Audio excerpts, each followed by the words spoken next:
prepare to lose your appetite as we go over some of the worst testing dishes of MasterChef. Starting off with this episode where cooks from the past 11 seasons returned to the show to see if they had learned from their past mistakes.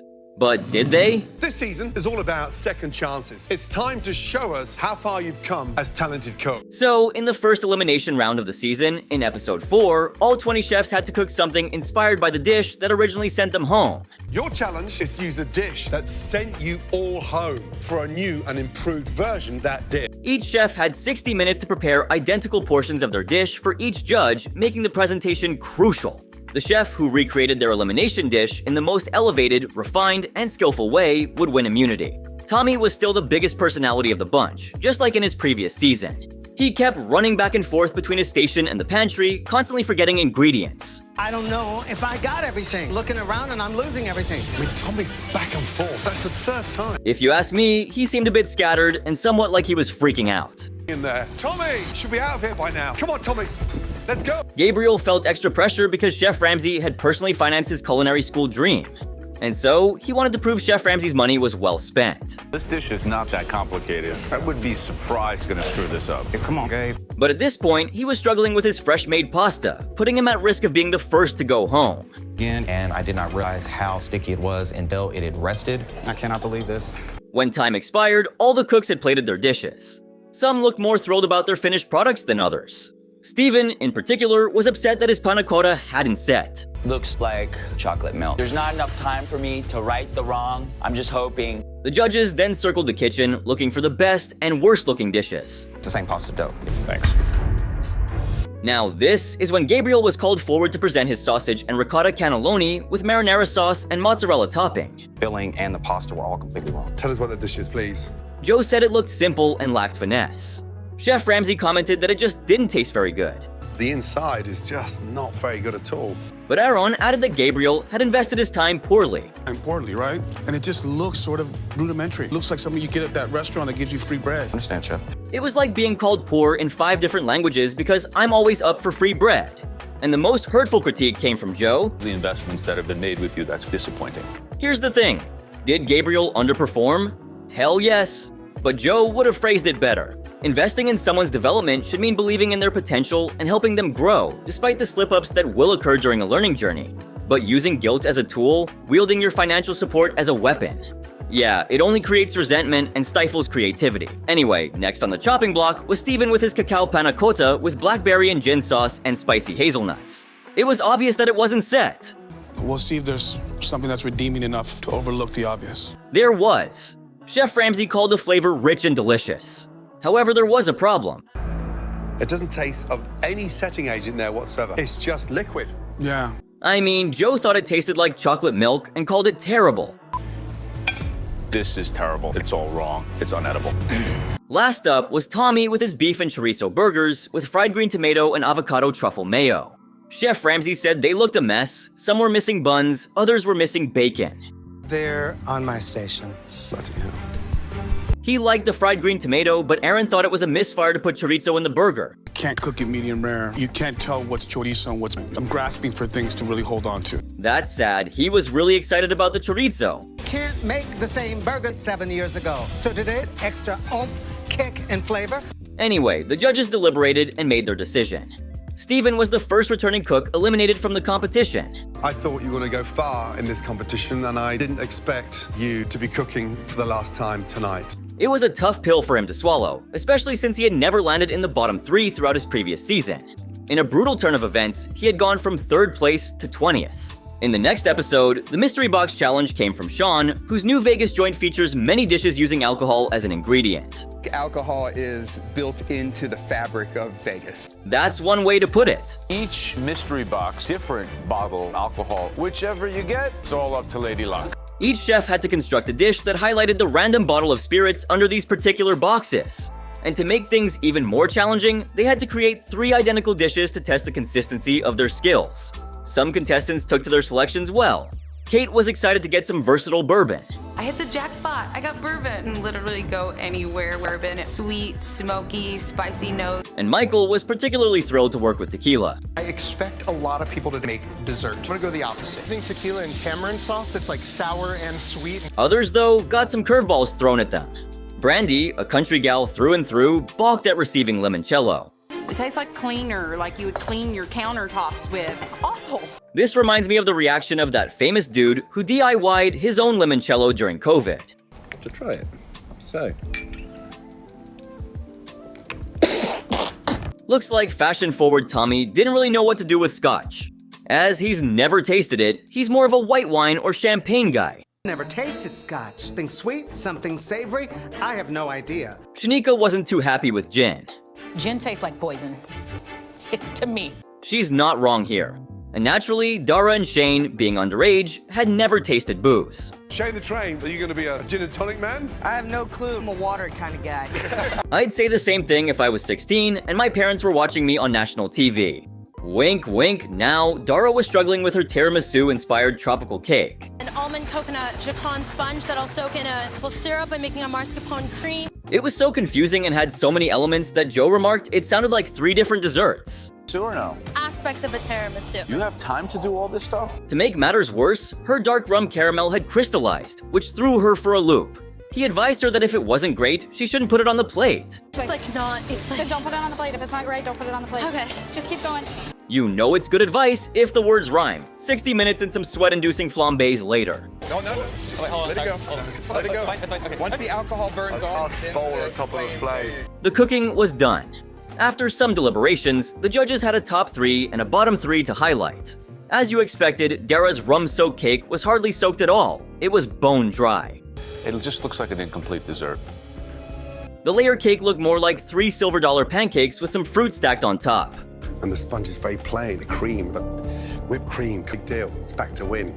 Joe thought it was heavy and greasy. It's a little bit heavy and greasy, but it's not what a cake looks like. It looks like pancakes. Aaron couldn't taste the rum, and even Dara admitted she had been a mess that day. She's better than that. She's much better than that, but when you get too clever, you're going to trip over. Moving on, at the start of the challenge, Tommy mentioned he wanted to add a bit of fashion to his dish. Potato butterscotch praline pie. And where does the scotch come into play? Scotch is in my candied pecans. But his sweet potato tartelette ended up looking like, excuse my Ramsay impression, camel turd. What's more, he made the odd decision to melon ball his roasted sweet potato so it doesn't look so unattractive. Joe asked confrontationally. It's supposed to look like. Well...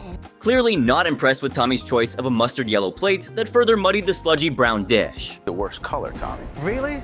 Really? What alcohol did you have? This marks the second week Tommy's found himself in the bottom 3. And it makes me wonder if his extravagant ideas sometimes overshadow his cooking skills. Scoops look weird, and it's unfinished. I have really nothing else to say. Fortunately for him, Kate's stone fruit spice cake turned out even worse. Dish that's been sent back to the kitchen when someone's finished their dessert. She totally tanked it, and it was shocking because she had the most versatile spirit to work with. Bits of cake, raw bits of cake, half-cooked bits of cake, and so I'm confused. She had horrifically undercooked it, resulting in a dish where she had to tear bits of inconsistently cooked cake off the pan, scatter them on the plate, and call it deconstructed. Joe saw through that gambit, and Chef Ramsay just looked at her disappointingly. Dish to try and hide that the components are undercooked and raw. It's kind of a disaster. She was a semi-finalist in her season, which is season 8, but due to her performance, she faced elimination this episode. In a panic, you assembled bits and threw them on the plates. Unfortunately, it just didn't work. In her Talking Head interview, she tearfully expressed confidence that she had given her best effort. It's another stark reminder that this season of MasterChef is intense, where every challenge could potentially be your last. Now, in the 7th episode of the season, something shocking and unprecedented happened. I've been keeping a culinary secret I've never told any of you. Yep, hold on to your seats. It's a secret that's so big, I'm almost afraid to say it on national television. Ramsay's big reveal was that I actually love vegan food. Wow, that can't be true. I see, the vegan teacher must have done a number on him. Mr. Beef Wellington then challenged the contestants to create a top-notch vegan dish using their knowledge of flavors and techniques. But first... a vegan version of my signature dishes. Beef Wellington to my beet Wellington. This is blasphemy, common guys. The chefs had 1 hour to create their own vegan dishes. First, they headed outside to the MasterChef garden to pick fresh ingredients.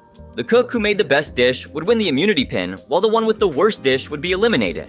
Shelley, having spent years as a vegetarian, looked the most excited for this challenge.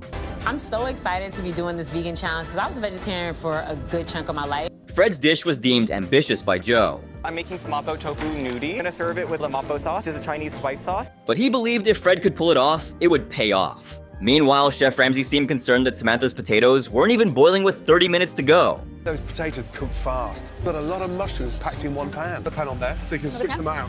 When her potatoes finally finished, she had to sacrifice other elements of her dish to form her potato pancakes in time. If I take too long, I won't get enough components on the plate. The stick can't breathe, we got it. As Aaron walked around the kitchen, he criticized Shelley for using easily found vegetables like green beans and peppers. Using vegetables that are easily found. Think about maybe some more luxurious vegetables. So quick question, what makes a vegetable simple and what makes it luxurious? Please, educate this peasant, will ya? Joe asked if she felt intimidated, but she insisted she just wanted to use ingredients she was comfortable with. Challenge intimidate you? Nah, I feel really good. As time was running out, Shelley realized she never fried her tofu. I got rotis to create, and my curry's starting to reduce way too much. Yikes. Could she recover in time? Get it cut now. Now. Yes, Chef. Meanwhile, Samantha was still trying to finish her potato pancakes. Come on, get color. Let's go! The clock ticked down to 0, and it looked like everyone had managed to plate their dishes. Shelley, visibly upset with herself, began to cry. I'm representing so many people that I feel like I really didn't do it justice. She was the first cook called into the bottom 3 with her tofu curry with vegan sour cream and scratch-made roti. It looks bare. 100%. Chef Ramsay also noted that it lacked enough vegetables to make a beautiful vegan curry. And there's nowhere near enough vegetables in there. A beautiful vegan curry. Aaron acknowledged Shelley's emotional connection to the dish, but agreed it needed more vegetables. You forgot to kind of put it in some of the elements of the dish. Just needs more veggie. Could have really realized that garden in a different way. Meanwhile, Joe bluntly called it an unfinished dish. Next up was Samantha with her stuffed potato cake with mushroom filling and vegan sour cream. Chef Ramsay criticized it as so minimalistic. It's like we took half your time away. But wait till you hear what Aaron had to say. In pocket or something that you would get in the frozen section. Just mashed potatoes with mushrooms in there. So it tastes like Chef Ramsay's line of frozen appetizers at Walmart. Got it. JK, JK. There's no usage of herbs. It's just really boring. I mean, Joe was disappointed. One component out of 4 of a mediocre breakfast or brunch plate. Chef Ramsay was unimpressed and didn't shy away from expressing it. So all I've got is a really nice crispy outside of that potato, but I'm just not tasting it tonight. Lastly, Fred was in danger with his tofu ganouti with mapo sauce, roasted vegetables, and tofu crema. This presentation is like back to MasterChef Junior. It's just clumped in a bowl. He added that the salt was overpowering. Just no texture. There's a richness. It tastes canned. Aaron expressed disappointment, but praised the eggplant. Joe felt the idea behind the dish was good, but Fred's technique fell short. Because it's difficult to eat this. The judges took a few moments to deliberate. The chef heading home in 17th place was Samantha.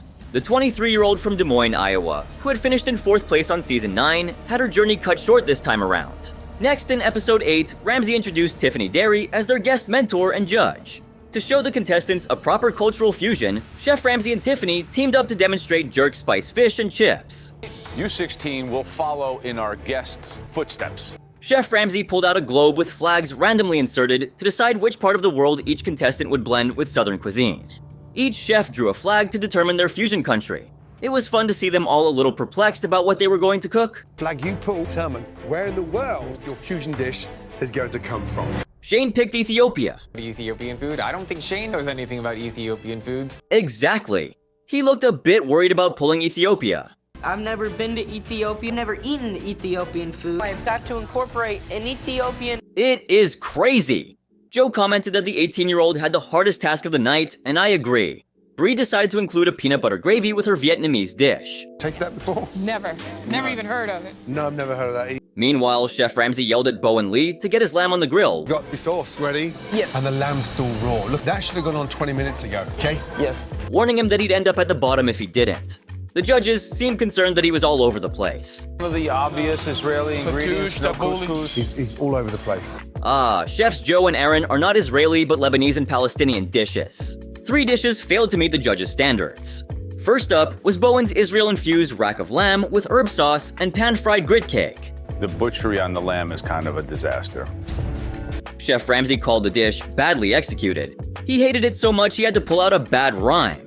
Why you start focusing on the garnish, ignore the protein. It's more of a confused fusion. Aaron pointed out that while the herb sauce made sense, Bowen didn't fully grasp the fusion component.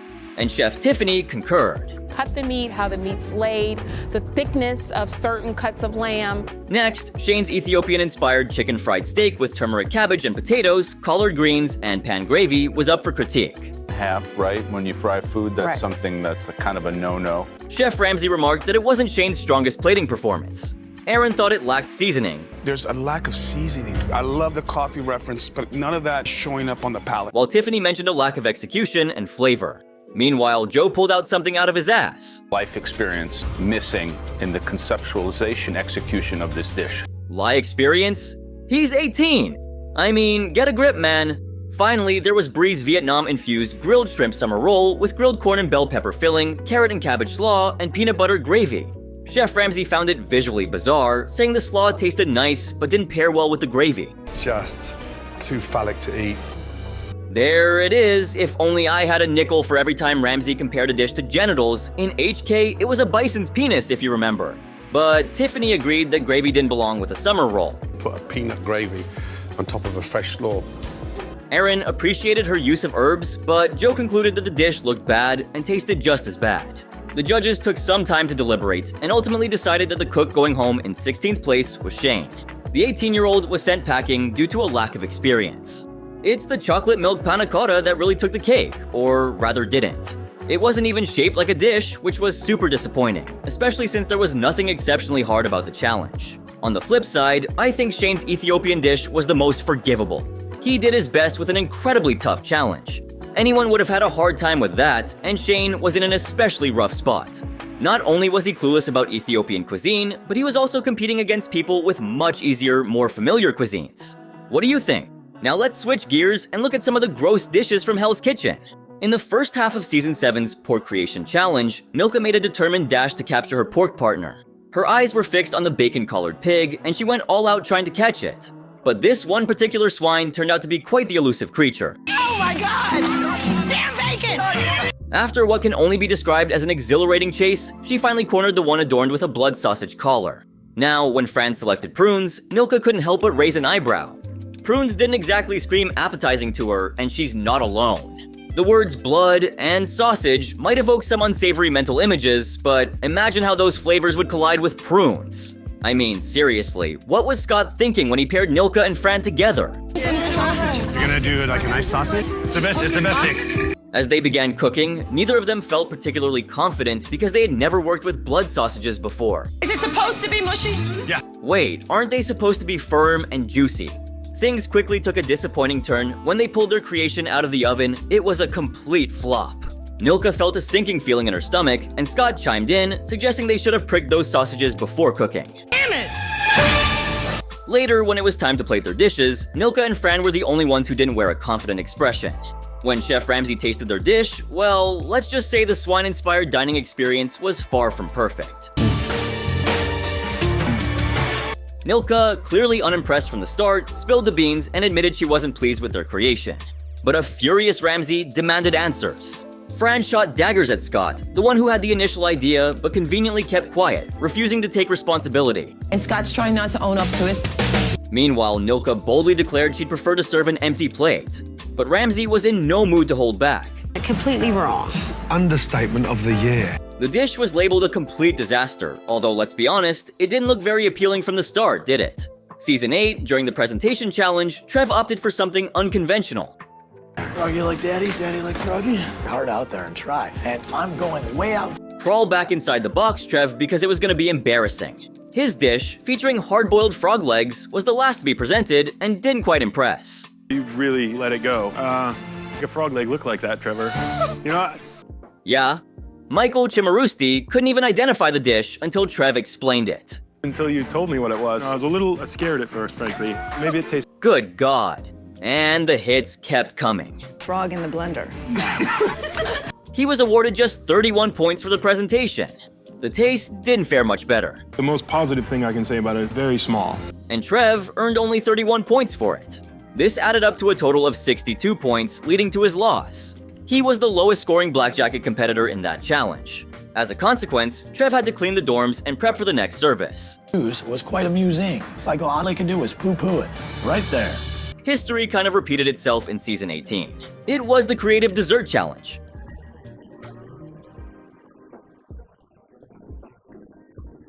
Nothing good ever comes out of superfood. Trev presented his dish last among the red team and faced off against Ariel. Calm your tits, as you were gonna get kicked in the ass. Valerie Chef Ramsay delivered a harsh critique, absolutely tore into him without mercy. She really hated it with a passion, like she almost got personally offended by that thing on Trev's plate.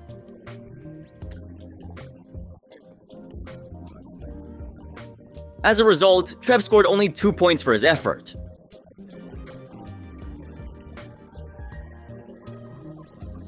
No, it was very real. So, can you think of more times when contestants served up absolutely appetizing dishes on MasterChef? Make sure to let me know in the comments below. And if you like this video, make sure to drop a like, subscribe, and turn on my post notifications. And if you thought that was crazy, then you better check out the next video right here. It's even better.